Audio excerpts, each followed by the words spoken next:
All right, welcome to another video. Yeah, you can sniff all you want, motherfuckers. Dumbasses. You're looking out the window, sniffing as I walk out the apartment building. So anyway, so this morning, actually, I got up around after 1. I shouldn't say this morning. I got up after 1, okay, and couldn't go to sleep again, even though as tired as I was yesterday when I got home. I didn't end up going to bed until after 6 this morning. And I got up around 1 o'clock. Called Pam to let her know, hey, I just got up. She was like, the kids are still sleeping.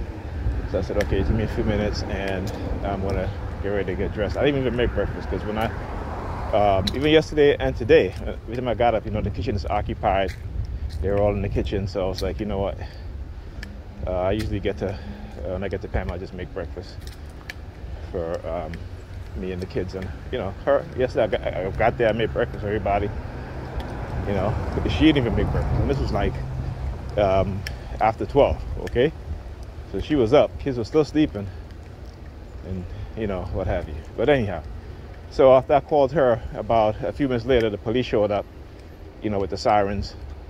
And my sister came into my bedroom and started like pinching her nose, okay? And then she left out of the bedroom. Then the police sirens again, whoop whoop. They do this shit. And then on top of that, so she's like hanging around in the hallway. And then my nephew now also, and it seems this is what they've been doing too lately, is that whenever I leave the house to go by Pam, they keep making their hands, like that. They do that gay shit, right? Shouldn't say gay shit, but that gay men, homosexual men,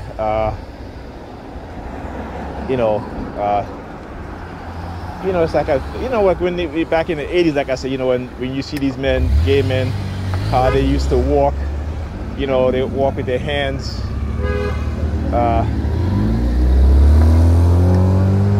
in a very, an exaggerated way to people, let people know that they're gay, whereas their elbows are bent up, not all the way up, but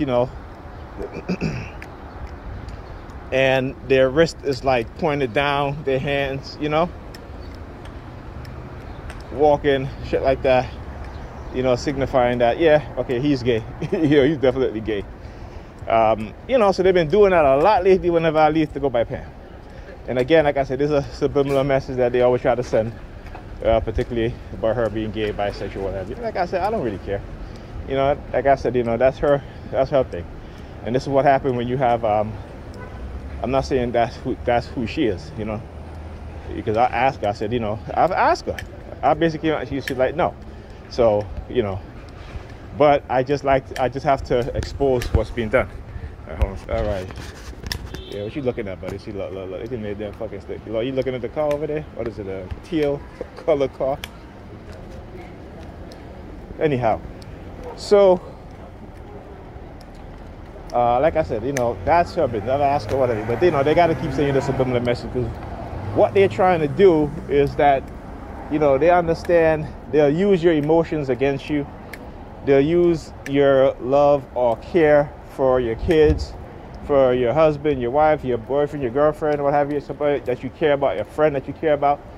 They will use that to manipulate you emotionally, to get you emotionally triggered. Okay? This is what they've been doing, And what they've, there's a video online, Tank. He's an R&B artist. And he's talking about white supremacy. And he's talking about how R&B, has been taken over by white singers. And he's absolutely right, because he was talking about the song by Sam Smith called "Stay With Me," right? So he says Sam Smith sings the song "Stay With Me." It gets played on every friggin' airway, right? Black airway, white airway, doesn't matter.